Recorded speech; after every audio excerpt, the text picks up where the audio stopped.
In March 2023, a bank holding over $200 billion in assets collapsed.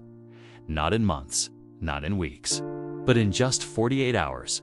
It was one of the fastest bank failures in modern history, and it sent shockwaves across the global financial system. Silicon Valley Bank wasn't a typical bank. It was deeply connected to the tech industry, startups, venture capital firms, founders. It became the financial backbone of Silicon Valley. As tech boomed, so did the bank.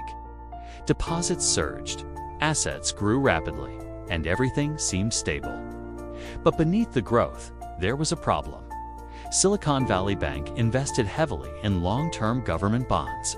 At the time, interest rates were low. The strategy seemed safe. But when interest rates started rising, the value of those bonds dropped significantly. The bank was sitting on massive unrealized losses. In early 2023, the bank needed to raise capital. It announced losses on its bond portfolio and attempted to raise new funds. Instead of calming the market, it triggered panic. Investors reacted. Depositors became nervous. And the situation escalated quickly. What happened next was unprecedented. Startups and investors began withdrawing funds. Not gradually, but rapidly.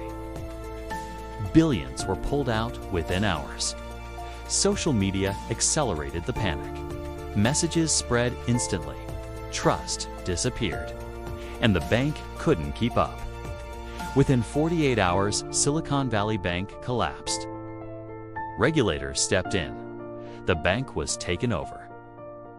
It became one of the largest bank failures since 2008. The speed of the collapse shocked the entire industry. The fallout was immediate. Global markets reacted. Tech startups faced uncertainty.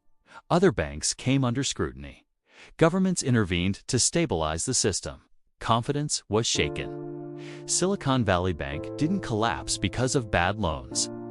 It collapsed because of poor risk management, interest rate exposure, and loss of confidence.